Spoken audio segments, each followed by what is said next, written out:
A mysterious illness threatens the lives of 3 young women. The painful disease turns their immune systems against them and paralyzes them with excruciating pain. Panic rises as the outbreak spreads. Hundreds are stricken and dozens die. As doctors treat the afflicted, public health officials race to find the cause of a new disease before it can claim more lives.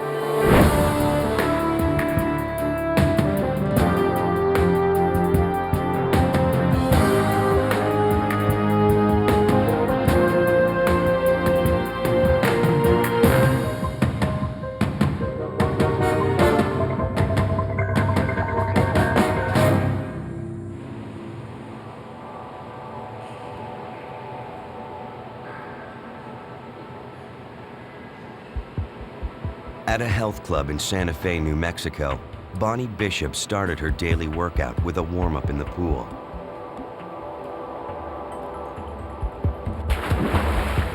At 39, Bonnie was in top physical condition.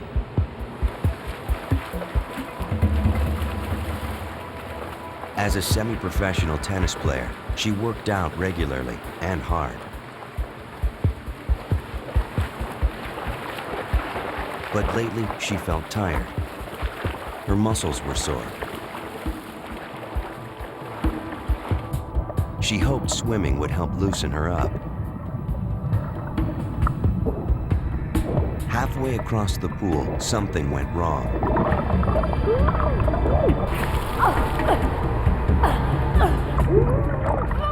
A searing pain shot through her entire body. She seized in agony, unable to swim.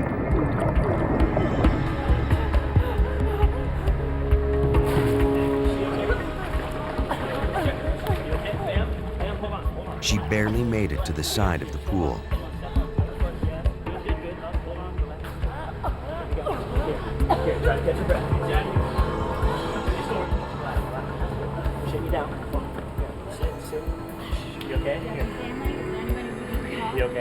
Bonnie was terrified. Nothing like this had ever happened to her before. 24 hours later, the pain had still not subsided. Bonnie was a young woman and in peak condition. Yet any movement, even walking, was excruciating. Her doctor was perplexed. Although she was running a low-grade fever, the exam showed nothing that would explain her symptoms. Bonnie's doctor ordered a complete blood workup to look for signs of infection. At the hospital lab, Bonnie's blood showed an abnormally high number of eosinophils, a type of white blood cell. The condition is called eosinophilia. Eosinophils are a part of the body's immune system. When certain infections are present, the cells multiply to fight it off. A normal eosinophil count ranges between 0 and 500 cells per cubic millimeter of blood. Bonnie's eosinophil count was over 6,000. A count this high could mean cancer.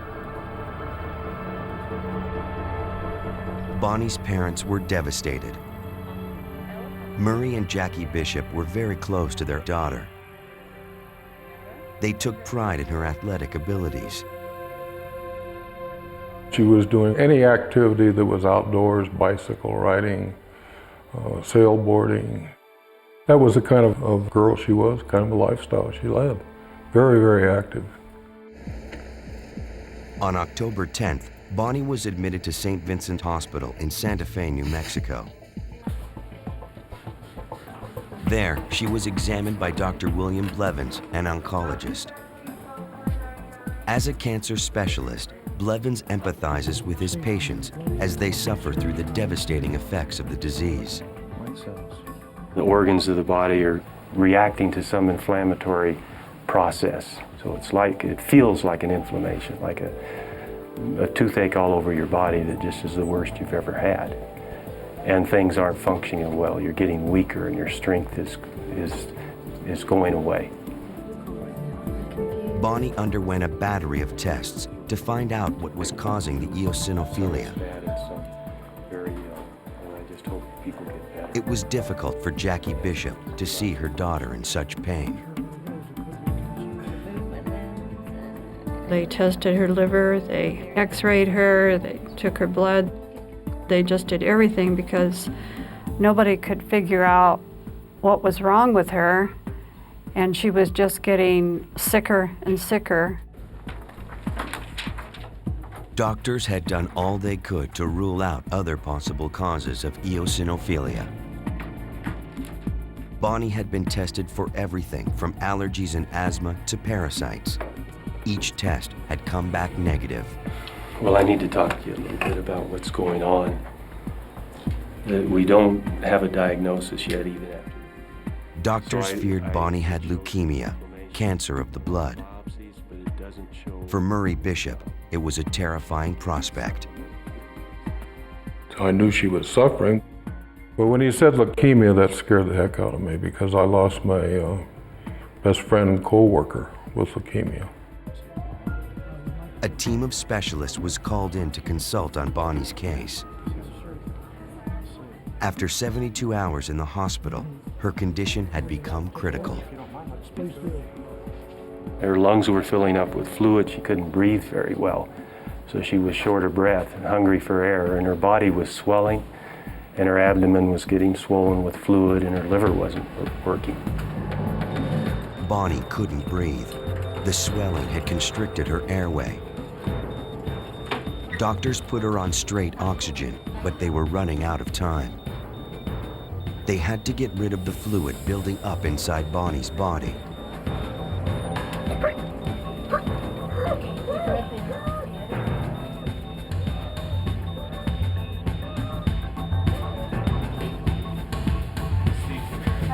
The only way to relieve the pressure was to operate. Surgeons hoped they would also find the cause of Bonnie's mysterious condition. Yeah, the toxicology is still looking at everything. If she did have cancer, perhaps they would find tumors the x-rays had missed. It was a risky procedure. Bonnie was so weak, doctors warned she might not survive the surgery. Over the next 2 hours, surgeons drained over a gallon of fluid from Bonnie Bishop's body. Just squeeze it here. She's under. There were no visible tumors. Your frozen section. Yeah. Surgeons also took samples from her bone marrow, liver, stomach, intestines, and ovaries. They would be biopsied in the lab later. All right.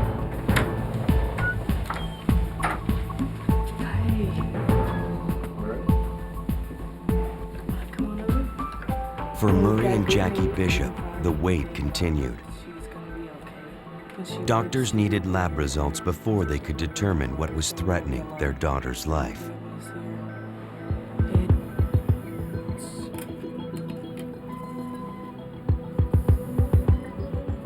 A pathologist examined the biopsies. He found no evidence of leukemia. But if Bonnie Bishop did not have cancer, what was causing her elevated white blood cell count? In tissue biopsies, the pathologist could see the eosinophils as purple dots. They had now invaded Bonnie's muscles and organs. But until doctors could figure out what was causing her illness, they could only treat the symptoms.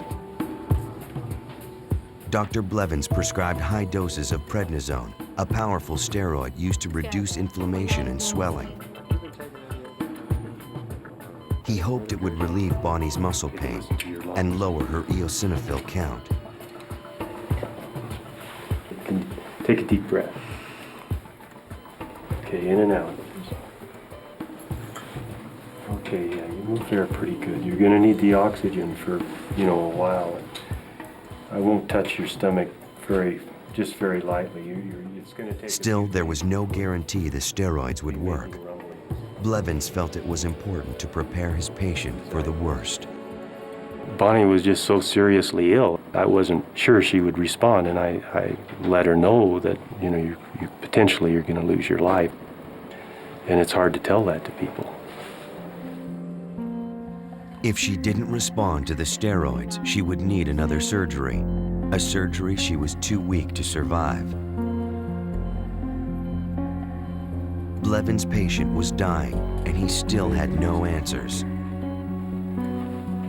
At this point, he was willing to consider anything, even a long shot. What if Bonnie's illness was caused by something in her environment? I felt it was, the possibility is some exposure she had outside, just in her regular life, either something that she was taking or something that she had been exposed to. He asked Jackie Bishop to bring in any medications her daughter had been taking. She also collected bottles of nutritional supplements she found in the medicine cabinet. The next day, she brought everything to Dr. Blevins. Let's take a look at that. So just multiple vitamins. Yeah, she basically wasn't taking Not very that- much. Yeah. Bonnie had been taking multivitamins and a dietary supplement called L-tryptophan. Yes, she went to a sleep clinic and they Yeah. recommended that. Yeah, I know it's been taken for that. Well, I'm not In health food markets, L-tryptophan was sold as a natural sleep aid. She has been taking this. It is derived from protein sources such as fish, meats, and dairy products. Just multiple vitamins. I was unsure if that was the cause. It's essential amino acid that should not be harmful to our system. It's part of our system, part of our proteins and the amino acids, so we're built with that. The supplement had been available over the counter for a decade. Well, thanks for bringing No them in. serious side effects had ever been reported. It wasn't a likely culprit, and neither were the vitamins. Blevins was still at a loss. In nearby Los Alamos, another case would add to the mystery. Hi, I'm Dr. Mayer. 43-year-old Kathy Lorio told her doctor she was suffering from terrible muscle pain. Blood tests revealed that Lorio's eosinophil count was off the charts. Fortunately, Kathy's physician had consulted on Bonnie Bishop's case in Santa Fe. He recognized the symptoms. My first symptom was the really rapid heartbeat in the middle of the night. My heart was just slamming against my rib cage, and I had no idea. It would just wake me up all of a sudden in the middle of the night. And at the same time, I was having problems with my extremities, the muscles in my extremities. Nurse, would you get a blood sample first, please? By the time she went to the doctor, her muscle and joint pain was unbearable. My symptoms just got worse and worse, and the pain in my extremities went upward from my ankles up to the top of my head. What was a dull ache became a burning sensation. It was like having acid under my skin. I couldn't sleep at all. I think I went at least 3 weeks without sleeping 5 minutes. Just like Bonnie Bishop, Kathy Lorio had taken L-tryptophan to alleviate her insomnia. Had both women unknowingly swallowed a dangerous substance? If so, they were not alone. I got a call from the Women's Health Center, and it was from the doctor there who wanted to know about a woman who had a high eosinophil count and had muscle aches. And I asked, please ask this woman right away, is she taking L-tryptophan? And sure enough, the patient was taking tryptophan. And we had 3 cases. As Bonnie Bishop got worse and the case list grew longer, Blevins reached a frightening conclusion. They were dealing with an outbreak. Blevins contacted the New Mexico Health Department. Dr. Millicent Eidson was the state environmental epidemiologist. She was briefed by Dr. Ron Voorhees. There were 3 physicians who saw middle-aged women, previously healthy, And they were seen because they had incapacitating myalgias, just muscle pain so bad they couldn't move. They all said they had taken a dietary supplement, L-tryptophan, which is over the counter. It's not prescription. I've recommended it for years as a sleeping aid because it's non-narcotic, it's not habit-forming. If a common over-the-counter dietary supplement was to blame, hundreds of thousands of people could be affected. Dr. Eitzen was concerned. She was facing one of the most dangerous epidemic scenarios possible. Most outbreaks that health departments deal with are foodborne type outbreaks like salmonella or E. coli from contaminated food. And those are a lot easier because you have a recognized illness. But this outbreak appeared to be a brand new disease. The mysterious symptoms only made the health department's job more difficult. There wasn't any lab tests that we could do to confirm what was causing the disease. And so nothing really in common immediately among these patients, so that made it much more of a medical mystery to investigate. We began to look for more cases. Dr. Eitzen alerted clinics, hospitals, and other state health departments. She needed to know if the disease was spreading, and if so, how fast. Even as health officials struggled to understand what they were dealing with, Bonnie Bishop's condition spiraled downward. Her doctors had no idea that their patient, and the two women like her, were just the beginning of a public health nightmare. In October 1989, a New Mexico woman nearly drowned when her body was gripped by pain and paralysis. As her doctors fought to keep her alive, the cause of her illness eluded them. Within days, 2 more women had fallen ill. They developed the same crippling symptoms. Now facing a potential outbreak, New Mexico health officials issued an alert to other state health departments. They needed to know how many cases they were dealing with. News of the mysterious illness caught the attention of Tamar Stieber, a health reporter for the Albuquerque Journal. Somebody mentioned that they knew a woman who had this very weird flu, different kind of symptoms, pretty severe, but it just wasn't your normal flu. And he also mentioned that she happened to be taking the stuff L-tryptophan, and she was wondering if maybe there was a connection. Stieber's research led her to Dr. William Blevins.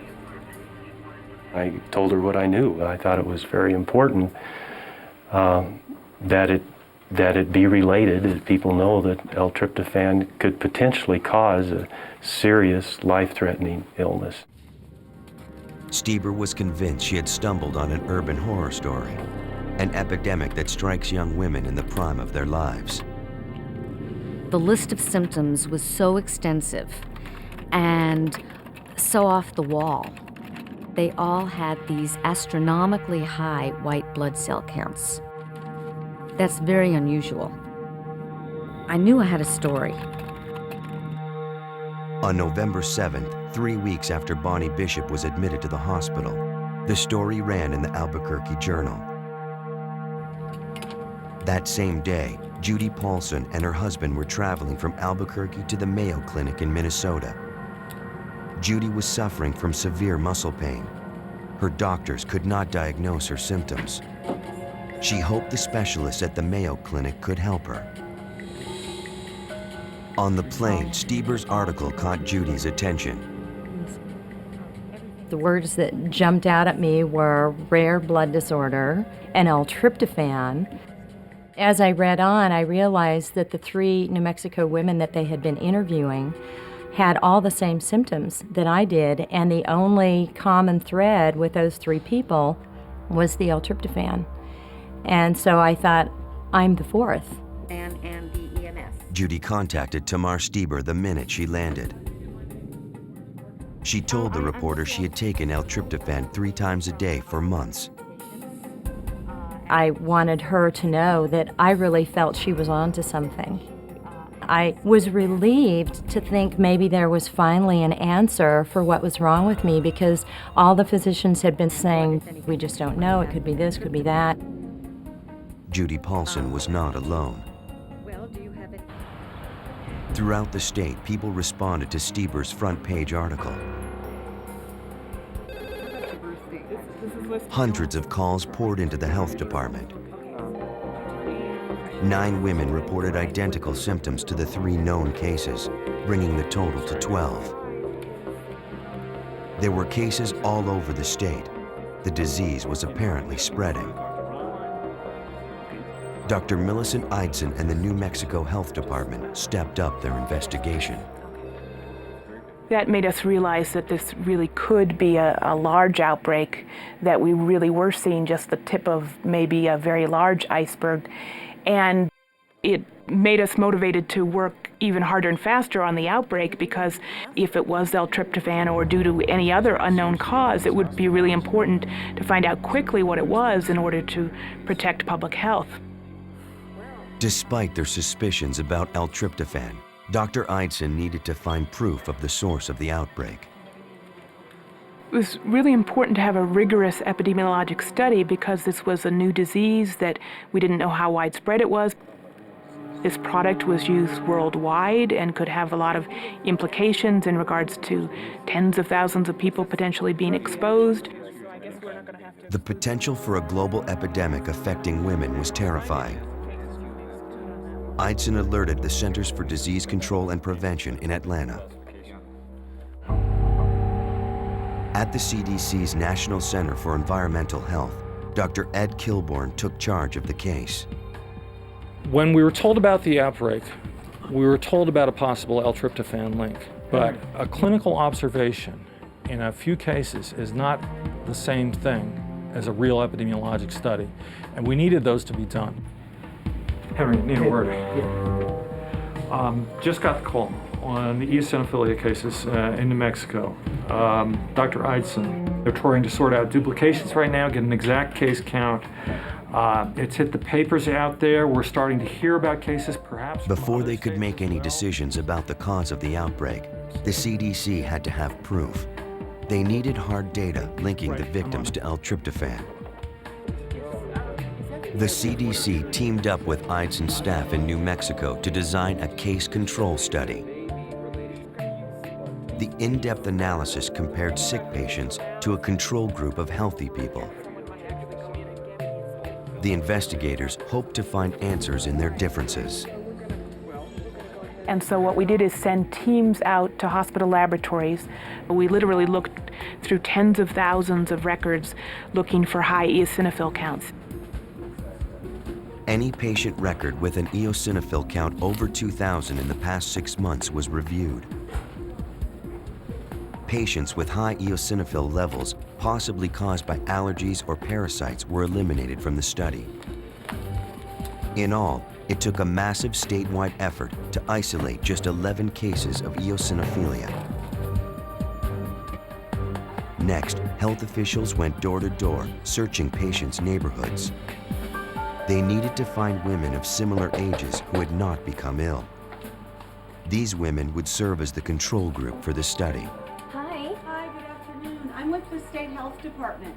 These people were similar to the ill people in the same kind of housing and socioeconomic status and lifestyles, but they were well. Oh, that's all right. My name's Irene. I'm one of the nurses that works at the health department. Well, it's nice to meet you. And we give the same questions to the ill people and then to their well neighbors. What's your date of birth? Yes. Do you take any calcium supplements? Yes. Any lecithin? And then we compare the answers and see, are there any differences that may account for why the people became ill? Do you take brewers? It was a difficult and painstaking process. It would take several days to gather all the information and analyze the results. In Atlanta, Dr. Kilborn issued a CDC alert to health departments all over the country. They needed more data to reveal whether the cases in New Mexico were isolated or whether they were facing a national epidemic. They also had to figure out why the disease only appeared to affect women. But as federal and state health officials fought the mysterious outbreak, more people in New Mexico were becoming seriously ill. What do you got? As a mysterious illness swept across New Mexico, nearly a dozen young women were stricken. All of them suffered the painful symptoms of eosinophilia, a rare blood disorder that turns the victim's own immune system against itself. What'd you get on weight? Got Lasix. Just Lasix? 1, 2, 3! Fight! Get the side. Got that epinephrine, 1 milligram. IV push now. No response on the pupil. Arterial blood gas right now. As the disease progresses, the victim's nervous systems shut down. In extreme cases, patients can go into cardiac arrest. All of the victims had taken L-tryptophan. The amino acid was a popular natural remedy for insomnia, PMS, and depression. Doctors wondered how a common over-the-counter supplement could suddenly cause so many women to become sick. State health officials conducted studies to determine whether L-tryptophan was responsible for the outbreak. At the Centers for Disease Control and Prevention, Dr. Ed Kilborn investigated the extent of the epidemic. He issued a nationwide CDC alert on EpiNet, a public health database. The response confirmed his worst fears. We started to find there were numerous reports in other cases, and rather rapidly, it became clear that this was a nationwide problem. As the number of new cases grew, doctors made a surprising discovery. In addition to women, men were now contracting the disease. Hundreds of cases now threatened the nation's health. Albuquerque Journal health reporter Tamar Stieber, who first broke the story, continued to cover the outbreak. I started getting information about people in other states. And then it started to spread across the country. It still hadn't hit me yet what exactly I was dealing with. It was a story. I was taking it day by day, but every day it was just expanding exponentially. From health investigators, Stieber learned that there were also multiple cases in Minnesota. A few days after the EpiNet alert went out, Dr. Ed Belanger of the Minnesota Department of Health was dealing with 4 cases of eosinophilia in his state. It was us against this new mystery disease, and we desperately needed to find what was causing it, because until we knew what was causing it, people were still at risk for developing it. Like their counterparts in New Mexico, Minnesota epidemiologists believed there was an association between L-tryptophan and the sick patients. But without scientific proof, they couldn't support their theory. If this was L-tryptophan, we really needed to get the evidence identified as quickly as possible so that it could be taken off the market. Because the longer we delayed, the more people would be out there buying this at grocery stores and at health food stores, and more people would be getting sick. For both New Mexico and Minnesota health officials, the next step depended on the results of the studies. In Santa Fe, the health department worked round the clock to complete its study in just 4 days. Dr. Millicent Eidson tabulated the results on Sunday evening, November 12th. What we found is that all of the ill people had taken L-tryptophan prior to their illness, whereas of the 22 well people, only 2 of them had taken L-tryptophan in the same time period. This was a highly statistically significant difference. This wasn't due to just some kind of chance. On Monday morning, the New Mexico Health Department issued a public health order prohibiting the sale of L-tryptophan. It was taken off store shelves. 4 days later, the U.S. Food and Drug Administration banned the sale and display of L-tryptophan all over the country. They issued a nationwide recall of the supplement and advised anyone who had used it to see their doctors. With the ban in place, officials hoped they had effectively stopped the spread of the illness. This was small consolation to the patients who were still fighting for their lives. At St. Vincent's Hospital, Bonnie Bishop was getting worse. She had been the first to fall victim to the strange new disease. Her doctor, oncologist William Blevins, began to lose hope. Well, I felt Bonnie potentially could lose her life from this disease and whatever was causing it, this eosinophilia. People can continue to deteriorate and die from this. And in Bonnie's case, she was on the verge. Bonnie's parents stayed by her side. They had to face the possibility that they might lose their daughter. I just thought it was impossible for anybody that was as strong as she was to die at her age and her fantastic physical condition. I just thought it was impossible for her to die. I really got scared. As patients around the country struggled for their lives, the CDC kept doctors updated. Together, they would fight this new disease. The physicians who were taking care of this illness knew they had something new, and they had no literature or scientific medical basis to guide them in the therapy of these patients. So to the extent we heard about therapeutic trials in individual patients, at that time, that was the most valuable and important information that we could be disseminating. Health officials also enlisted the help of America's leading eosinophilia specialist, Dr. Gerald Gleich at the Mayo Clinic Foundation. This was enough to strike panic into the hearts of the afflicted individuals because the docs don't know and there's no body of information. My phone was ringing off the hook. Physicians were calling from all over the country. Their wives, their daughters, their friends were afflicted. Could I help them with information? Hello? I don't recall getting this kind of history before.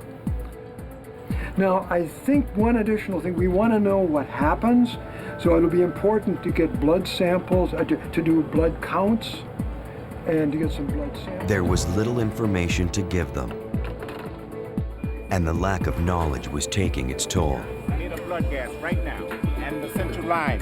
Hang epinephrine 2 milligram, 300 joules.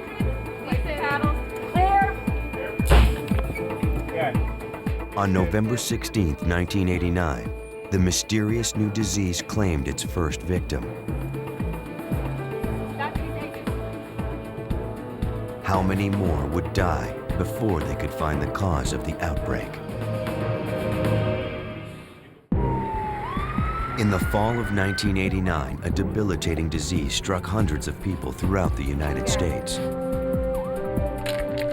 Health officials determined the epidemic was caused by L-tryptophan, an over-the-counter dietary supplement commonly used as a sleep aid. The FDA banned its sale, but doctors still struggled to treat the victims. One had already succumbed. Others were near death. We've seen such a dramatic increase. Weeks after the outbreak began, epidemiologist Ed Belanger had more questions than answers. The research team at the Minnesota Department of Health would have to dig deeper. Individuals who are, it seems clear that given the popularity of tryptophan, that not everybody who consumes tryptophan is developing this syndrome, and yet at the moment we don't really have any idea how common tryptophan use is or what proportion of users are actually becoming sick. This investigation was like peeling the layers of an onion. With every layer you get one little answer and then you get 10 new questions to look at. And as you go deeper into the onion, you discover more and more surprises that you never anticipated when this all began. Researchers contacted each of the known victims to learn what brand of L-tryptophan they had been taking. We wanted to get actual bottles that people were taking before they became sick, so that we could initiate a process of tracing them back to find out more about how they were manufactured and by who. Questions for us? Officials asked victims to send all of their L-tryptophan to the Minnesota State Health Department. Now this one's really important because it's the only bottle that they said they've ever used. The next step in the investigation was to try and find out more about how L-tryptophan was manufactured. Where did it come from? Who made it? How was it made? We didn't know any of that. We were on a very steep learning curve in a very short time. From labels, investigators learned that the supplements had been bottled by different companies nationwide. There was no way to tell where the amino acid had been manufactured. It turns out to be an extraordinarily complex network of procedures from the time tryptophan is initially manufactured until the time it ends up on the shelf at a drugstore or a chain store. In all, they collected 60 different brands of L-tryptophan. They then narrowed their search to the 12 brands used by the victims. All 12 used raw tryptophan from the same source. We were seeing that there was a particular brand that seemed to be associated with the tryptophan consumed by cases. We were ultimately able to trace that brand back and find out that all of that tryptophan was manufactured by a single company in Japan. In Washington, D.C., the Minnesota Health Department held a meeting with executives of the Japanese company that produced the L-tryptophan. The doctors showed their findings to the executives.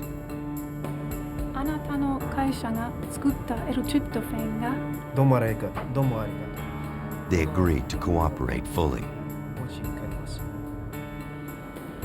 The company provided health officials with documents detailing their manufacturing methods. Because L-tryptophan is not considered a drug, it is unregulated by Japanese or American authorities. To produce tryptophan, a bacteria is grown in a fermentation broth. Through a series of chemical reactions, the bacteria produces raw tryptophan. This is then filtered, purified, and turned into powder form. Company records indicated they had recently altered their process. To increase the yield and get more product, they made some genetic changes to this bacteria. They tinkered with some of the genes. It was like science fiction, only real. Thank you. Now Boulanger needed to know whether the changes had contaminated a batch of L-tryptophan. He enlisted the help of Dr. Arthur Maeno at the Mayo Clinic lab. Dr. Maeno used a process called high-performance liquid chromatography. HPLC creates a chemical fingerprint of each suspicious sample of L-tryptophan. First, the L-tryptophan was dissolved in purified water.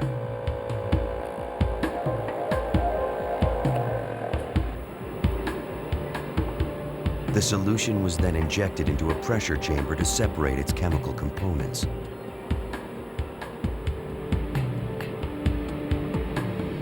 If there was a contaminant present, the key to finding it and to stopping the outbreak was contained in this solution.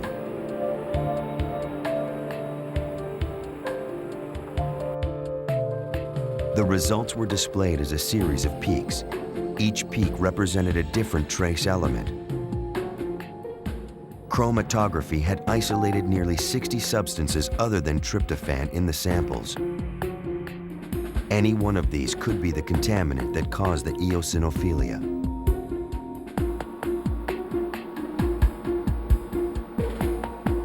To isolate the exact substance, Dr. Maeno worked backwards. He tested samples of L-tryptophan that did not make people sick. He then compared the two sets of results. One peak was present only in the L-tryptophan taken by sick patients. He designated it peak E for eosinophilia. Dr. Maeno shared his results with Dr. Gleich. They agreed that peak E could be the contaminant that had caused the disease. Now they had to determine its chemical makeup. The doctors felt they were close to identifying the cause of the disease, but they also knew they were a long way from finding a cure. In New Mexico, victims had developed troubling new symptoms. I was working, thinking things were getting better and feeling that they were physically, until I realized that I wasn't able any longer to do my job. I knew that I would have to stop working at that point. Judy Paulson saw a neurologist when she couldn't concentrate long enough to perform her job. MRI scans showed the disease had created several lesions in her brain. This was causing her cognitive difficulties. Medical science had no treatment to offer Judy. It was very frightening for me because I had been working for so many years doing the same thing and always being a very active individual and having many, many things on my plate at once. Suddenly I was confronted with going home and sitting and waiting to get better. The disease persisted long after the victims had stopped taking L-tryptophan. As victims fought for their lives, scientists raced to learn the cause of a strange new disease. In late 1989, health officials closed in on a killer. Hundreds of cases of a strange new disease had been reported nationwide. The Centers for Disease Control and Prevention named the new disease eosinophilia myalgia syndrome, or EMS. EMS attacks the immune system of its victims, turning the body against itself. Now, so far, officials at the U.S. Centers for Disease Control know of 1,200 cases of the new illness. 12 people have died and many are very sick. Officials believe they are closing in on the cause. An over-the-counter dietary supplement called L-tryptophan was linked to the epidemic. By the end of November, EMS had claimed the lives of 4 people. Experts feared the death toll would rise. In Santa Fe, New Mexico, Bonnie Bishop began her slow recovery from the debilitating disease. After 2 weeks on prednisone, a powerful steroid, she had gradually regained some strength. But the EMS had destroyed so much muscle tissue, the former triathlete could barely walk. Murray Bishop was moved by his daughter's determination. The doctor gave her permission to walk for the first time in the hospital. He said, you can walk around the nurses' station once and then come back. She walked around 3 times and then got up an hour and a half later and wanted to do it again. At the Mayo Clinic, scientists isolated an impurity in the L-tryptophan that made people sick. For the time being, the substance was known only as peak E, its designation on their charts. A sample of the impurity was sent to the CDC's Division of Environmental Health. Dr. Robert Hill, a research chemist, had found the same peak in samples of L-tryptophan that he had tested. Isolating the chemical was only the first step. Now Hill had to identify the molecular components of the mysterious compound. He used a mass spectrometer to determine its mass.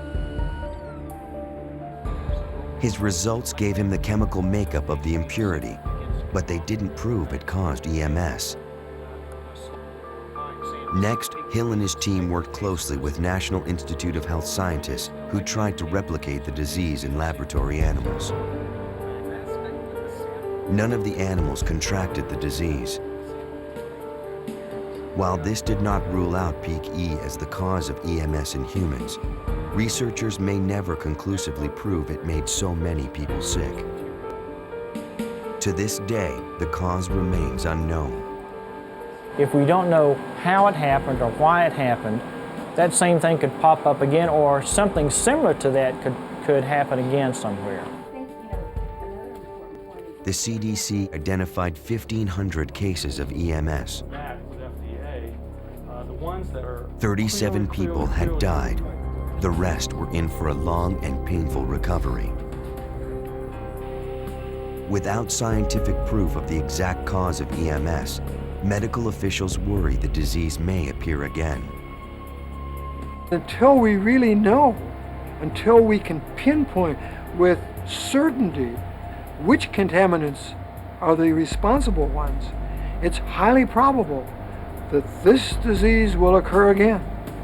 And the scenario that we've gone through will be duplicated again at some time in the future. The outbreak has frightening implications for nutritional supplement users.